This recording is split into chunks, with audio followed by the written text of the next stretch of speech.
Very good morning friends, I am Shilpa and आप सबका स्वागत है आज फिर एक नए लेक्चर में। सो फ्रेंड्स, आज हम स्टडी करने वाले हैं डाटा के बारे में। डाटा क्या होता है, डाटा के टाइप्स कैसे हैं, कौन कौन से टाइप्स हैं और डाटा को कलेक्ट कैसे किया जाता है। सो जब भी हम रिसर्च की बात करते हैं, रिसर्च प्रोसेस की हम बात करें तो हम कॉन्टिन्यूसली बात कर रहे हैं डाटा के बारे में।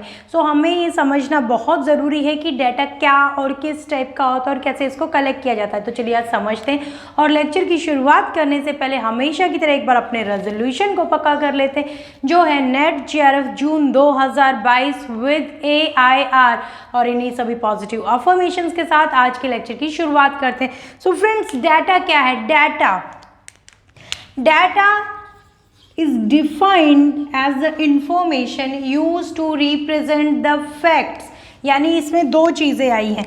डाटा क्या है? डाटा एक इंफॉर्मेशन है, किस लिए यूज़ होती है? टू रिप्रेजेंट द फैक्ट, यानी कि आपकी स्टडी से रिगार्डिंग जो भी आपने फैक्ट्स कलेक्ट किए हैं उनको रिप्रेजेंट कौन करेगा, उस यूनिट को क्या बोलेंगे? उसको बोला जाएगा डाटा। सो जो आपकी रिसर्च की क्वालिटी और वैलिडिटी वर्ड मैंने आपको पहले भी समझाया था, तो आई होप कि आप इससे परिचित होंगे कि वैलिडिटी क्या होती है। So the quality and validity of the output are solely depend on the tools that are used for the data collection. यानी कि आपकी रिसर्च के आउटपुट, आपके रिसर्च की वैलिडिटी, आपके रिसर्च की क्वालिटी डिपेंड करेगी उन टूल्स पे जिनके थ्रू आपने डाटा को कलेक्ट किया है।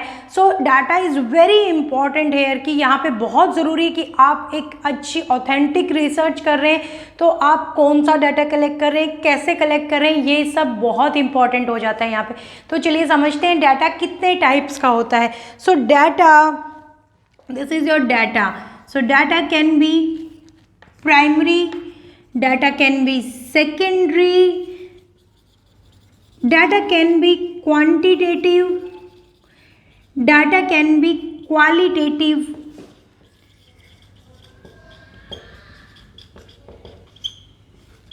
your data can be objective and subjective, objective and subjective। सो इनमें से कई वर्ड से तो आप भली भांति परिचित हैं, लेकिन फिर भी एक बार क्विकली रिवाइज कर लेते हैं अगर आपको आता है तो भी।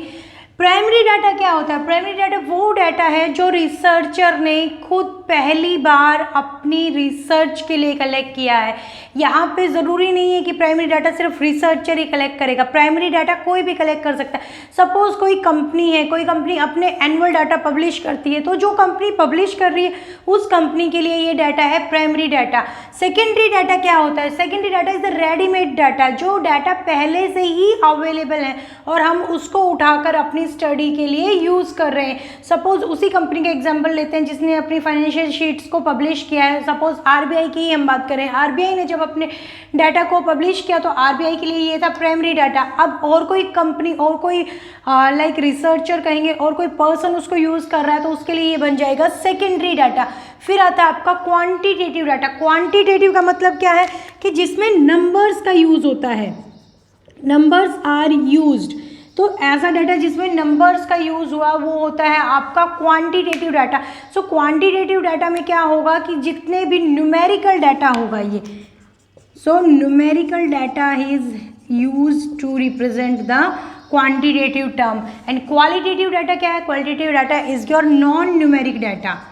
नॉन न्यूमेरिक यानी कि जहाँ पे आप न्यूमेरिक्स का यूज़ नहीं कर रहे हो। सपोज आप किसी की क्वालिटी को डिफाइन कर रहे हो यहाँ पे, तो यहाँ पे अगर क्वालिटी को डिफाइन करने के लिए, किसी की ब्यूटी को डिफाइन करने के लिए, ऑनेस्टी को डिफाइन करने के लिए, इंटेलिजेंस को डिफाइन करने के लिए जो डाटा यूज़ होगा उसको बोला जाएगा क्वालिटेटिव डाटा। फिर आपका आता है ऑब्जेक्टिव डाटा। ऑब्जेक्टिव डाटा कौन सा डाटा होता है? ऑब्जेक्टिव डाटा वो डाटा है जो किसी भी रिसर्चर है या किसी भी पर्सन के पर्सनल बिलीफ, ओपिनियन से फ्री होता है। यानी कि जिसका आंसर ऑब्जेक्टिव का हम सिंपल समझ सकते हैं। आप क्वेश्चन, आपके क्वेश्चन पेपर में कैसे क्वेश्चन आते हैं? वो MCQ बेस्ड क्वेश्चन आते हैं। वहाँ पे आपको क्या करना है?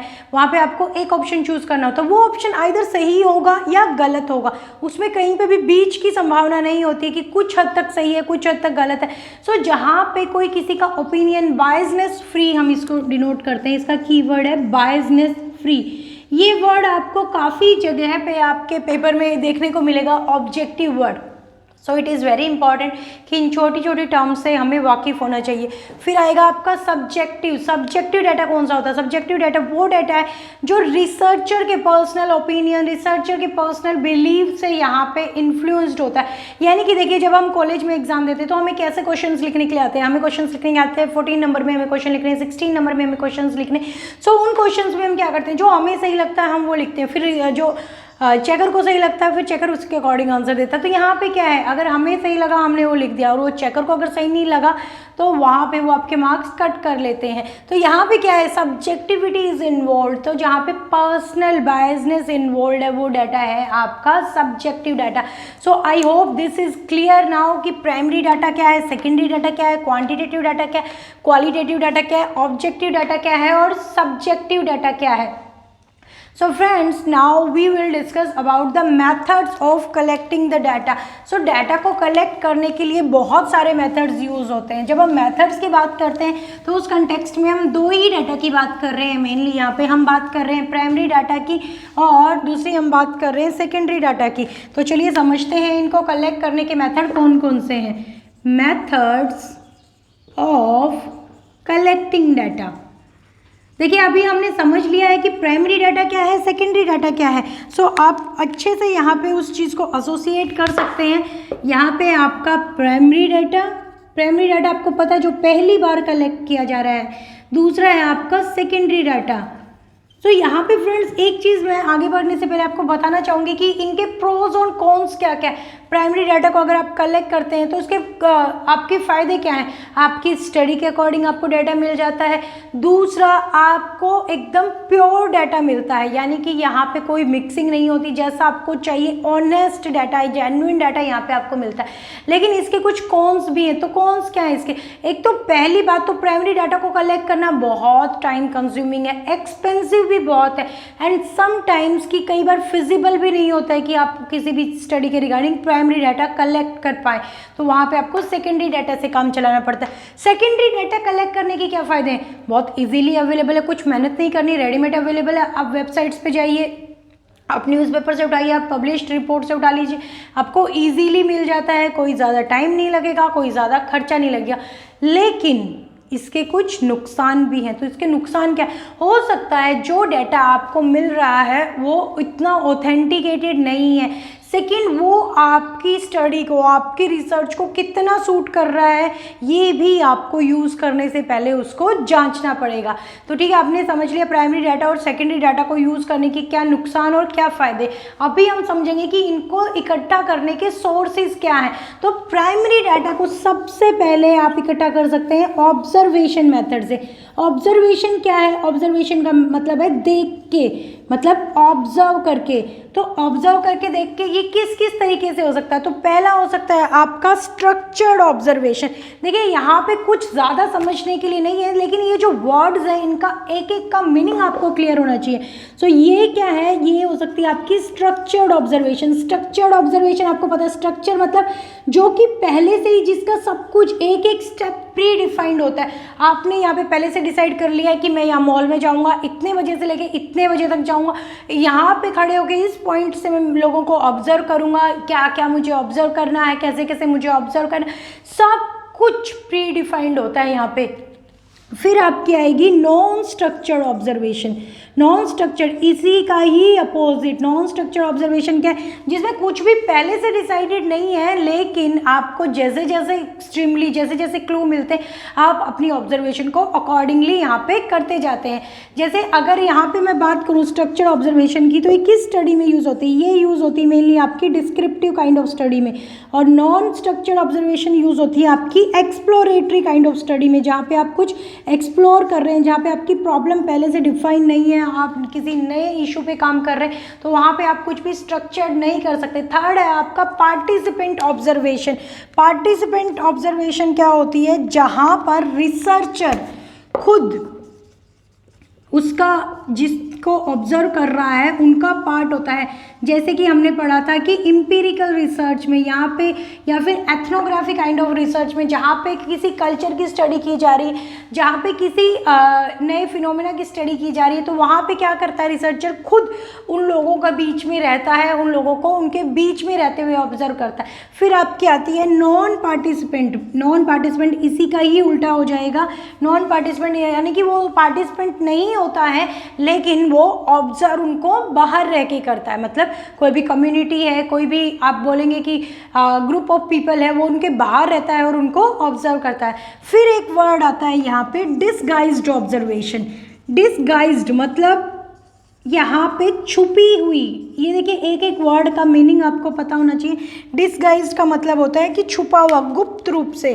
सो यहाँ पे छिपा हुआ, यहाँ पे उनको पता नहीं होता है कि जिन लोगों को ऑब्जर्व किया जा रहा है कि वो लोग अंडर ऑब्जर्वेशन है, कोई उन्हें ऑब्जर्व कर रहा है। यहाँ पे वो एक सीक्रेट एजेंट की तरह पे रिसर्चर काम करता है और लोगों को यहाँ पे ऑब्जर्व करता है। इसका सेकंड मेथड क्या हो सकता है? इसका सेकंड मेथड हो सकता है यहाँ पे सर्वे मेथड। सर्वे क्या है? सर्वे मतलब कि आप यहाँ पे 100%, सर्वे का मतलब है कि आप यहाँ पे 100% पॉपुलेशन को इन्वॉल्व कर रहे हैं। सर्वे का जब भी नाम आएगा हमें याद रखना है सेंसस से। सेंसस में क्या होता है? सेंसस में आप 100% यहाँ पे इन्वॉल्वमेंट होती है। फिर आपका आता है, थर्ड आता है सर्वे। कैसे हो सकता है? सर्वे हो सकता है आपका स्ट्रक्चर्ड सर्वे या फिर हो सकता है आपका अनस्ट्रक्चर्ड। इन दोनों ही वर्ड से आप अच्छी तरह से परिचित हैं तो मैं इस पे ज़्यादा टाइम नहीं लगाते हुए अभी आगे बढ़ती हूँ। थर्ड मेथड है आपका कॉन्टैक्ट मेथड। ये आपके प्राइमरी डाटा को ही कलेक्ट करने की हम बात कर रहे हैं। तो थर्ड मेथड है यहाँ पे कॉन्टैक्ट मेथड की आप जा जाके लोगों से कॉन्टैक्ट करें। कॉन्टैक्ट किस तरीके से कर सकते हैं आप? कॉन्टैक्ट आप मेल के थ्रू कर सकते हैं। कॉन्टैक्ट आप मेल के थ्रू कर सकते हैं। यानी कि आप क्या करते हैं, आपके पास जिन लोगों की भी मेल आईडी अवेलेबल होती है, आपके पास मेल पर आप देखते भी होंगे कि बहुत सारे लोगों के क्वेश्चनर आपके पास आ रहे हैं भरने के लिए जो आपके जानकार हैं। तो वो लोग क्या करते हैं, डायरेक्ट आपको मेल पे ही वो क्वेश्चनर वगैरह सेंड कर देते हैं और आपका फीडबैक वहाँ पे ले लेते हैं। This is very easy to approach और ये बहुत अप्रोचेबल मेथड है कि आप इसमें थोड़े से टाइम में बहुत कम खर्चे में सब लोगों से अपना जो भी इनपुट है वो ले सकते हैं। दूसरा आपका आएगा यहाँ पे टेलीफोनिक इंटरव्यू। यहाँ पे आप लोगों को कॉल करते हैं और उनसे अपने सवाल पूछते हैं। तो यहाँ पे क्या हो रहा है कि आपके पास यहाँ पे उनके इमीडिएट फीडबैक की पॉसिबिलिटी है। मेल में क्या, आपने मेल करके छोड़ दिया, उनको जब टाइम मिलेगा वो रिप्लाई करेंगे। लेकिन टेलीफोन में क्या है कि आप साइमल्टेनियसली बात करते हुए उनसे फीडबैक ले रहे हैं, इनपुट ले रहे हैं। फिर आपका आता है third one mail, telephone and third one आप पर्सनल कॉन्टैक्ट वहाँ पे कर रहे हैं। पर्सनल कॉन्टैक्ट यानी कि आप जाके लोगों से मिल रहे हैं यहाँ पे। So these are some ways to contact the जो भी आपके रिस्पोंडेंट हैं उनसे कांटेक्ट करने के। फिर आपका आता है पर्सनल कांटेक्ट में भी दो तरह का इंटरव्यू हो सकता है आपका। एक हो सकता है इंटरसेप्ट, दूसरा होता है फोकस ग्रुप। ये टर्म यहाँ पे इम्पॉर्टेंट है, इसको प्लीज़ नोट कर लीजिए। इंटरसेप्ट और focus group. Focus group intercept में क्या होता है? इंटरसेप्ट में क्या होता है? इंडिविजुअल लेवल पे यानी 1-to-1 लेवल पे। जैसे इसका एक बहुत सिंपल सा एग्जांपल है, जब आप मॉल में जाते हैं तो आपको कुछ लोग मिलते हैं जो आपको कुछ कार्ड्स वगैरह देते हैं और आपका क्या करते हैं कि आपके इनपुट वहाँ पे ले लेते हैं। आपको बोलेंगे कि आप ये भर दीजिए, आपको लॉटरी लगेगी, आपको गिफ्ट हैम्पर्स मिलेंगे, लकी ड्रॉ निकलता है और आप अपनी इन्फॉर्मेशन वहाँ पे फिल कर देते हैं। ये किस केस में मेनली होता है? ये होता है कि टूर और टूरिज्म के जो कंपनीज होती हैं वो यहाँ से कस्टमर्स का इनपुट, कस्टमर्स का डाटा ऐसे कलेक्ट करती हैं। ठीक है, सो ये हो गया इंटरसेप्ट यानी कि 1-to-1 इंडिविजुअल। फोकस ग्रुप में क्या होता है? फोकस ग्रुप में 8 से 10 लोगों के ग्रुप को आप जाके डायरेक्ट कांटेक्ट कर रहे हैं। तो यहाँ पे जो एक्सपर्ट, फोकस ग्रुप का मतलब है कि people who are expert in their field, तो आप उन लोगों की यहाँ पे बात कर रहे हैं। ठीक है, so these are the some ways to collect the primary data. Now comes the secondary data. Secondary data term से आप भली भांति परिचित हैं, आपको पता है जो डाटा रेडीमेड अवेलेबल है वो है आपका सेकेंडरी डाटा। तो सेकेंडरी डाटा के सोर्सेज कौन कौन से? सेकेंडरी डाटा आप कहाँ से कलेक्ट कर सकते हैं? सेकेंडरी डाटा आप कलेक्ट कर सकते हैं न्यूज़पेपर से। न्यूज़पेपर में जो भी न्यूज़ आती है उनसे रिलेटेड, आपकी स्टडी से रिलेटेड अगर कोई न्यूज़ है तो उसको आप वहाँ से पिक कर सकते हैं। सेकेंडरी डाटा आप कलेक्ट कर सकते हैं रेडियो से। सेकेंडरी डाटा आप कलेक्ट कर सकते हैं टीवी से। सेकेंडरी डाटा आप कलेक्ट कर सकते हैं इंटरनेट से, मैगजीन से। सो जो भी सोर्सेज हैं जहाँ पे गूगल कर सकते हैं आप डायरेक्ट, यहाँ पे आपने किसी और का पब्लिश्ड वर्क है उसको यहाँ पे आप रेफ़र कर सकते हैं। सो जो भी ऑलरेडी आपके पास अवेलेबल हैं वो सोर्सेज से आप अपनी सेकेंडरी डाटा को कलेक्ट कर सकते हैं। So friends, it was all about today's lecture, जिसमें हमने समझा डाटा कितने टाइप का होता है, हमने समझा primary, secondary, objective, subjective, quantitative, qualitative data. It was not that much typical, आपको ये टर्म्स पहले से ही पता थी। दूसरा फिर हमने समझा कि ये डाटा को हम कलेक्ट किन किन तरीकों से कर सकते हैं। सो प्राइमरी डाटा को कलेक्ट करने के लिए हमने देखा ऑब्जर्वेशन मेथड, इसमें हमने समझा structure, non structure, participant, non participant और डिस्गाइज्ड ऑब्जर्वेशन। तो यहाँ पे मैं आपका ध्यान एक बार फिर से अट्रैक्ट करना चाहूँगी डिस्गाइज्ड वर्ड पे। डिस्गाइज्ड मतलब क्या होता है, छुपा हुआ, जहाँ पे जिन लोगों को ऑब्जर्व किया जा रहा है उनको पता ही नहीं है कि कोई उनको ऑब्जर्व भी कर रहा है, क्योंकि यहाँ पे जो ऑब्जर्वर है, जो रिसर्चर है, उसने बताया ही नहीं है किसी को, वो छुप के कर रहा है। दूसरा आपका सर्वे मेथड, सर्वे वो होता है जिसमें आप 100% पॉपुलेशन को यहाँ पे इन्वॉल्व करते हैं। फिर आपका आता है कॉन्टैक्ट मेथड, इसमें आप मेल कर सकते हैं, टेलीफोन कर सकते हैं, पर्सनल इंटरव्यू यहाँ पे हो सकता है। तो यहाँ पे एक वर्ड पे मैं फिर से आपकी टेंशन यहाँ पे चाहूँगी कि इंटरसेप्ट इंटरव्यू क्या होता है, जहाँ पे आप इंडिविजुअल लेवल 1-to-1 लेवल पे, इसका एक एग्जांपल आप याद रखेंगे, मॉल में जाते हैं, आपसे कुछ कार्ड्स भरवाए जाते हैं जहाँ पे आपका कॉन्टैक्ट नंबर और ईमेल आईडी ले ली जाती है। तो ये क्या है, this is kind of intercept interview. Focus group में people who are expert in their field और एक्सपर्ट इन देयर एरिया, उन लोगों से इन्फॉर्मेशन गैदर की जाती है। सेकेंडरी इज़ वेल नोन की न्यूज़पेपर, रेडियो, टीवी और इंटरनेट और मैगजीन वगैरह से जो डाटा ऑलरेडी अवेलेबल है वो यहाँ से आप कैच कर रहे हैं। So friends, it was all about today's lecture. I hope आज का लेक्चर बहुत ईजी था, लेकिन समटाइम्स दीज टर्म्स, छोटी छोटी ये टर्म्स बहुत इंपॉर्टेंट है आपके एग्जाम के लिए। So it was all about today's lecture. Thank you for watching, have a nice day. In the next lecture we would be covering the technique of sampling. So stay tuned for the next lecture. Have a nice day. Thank you.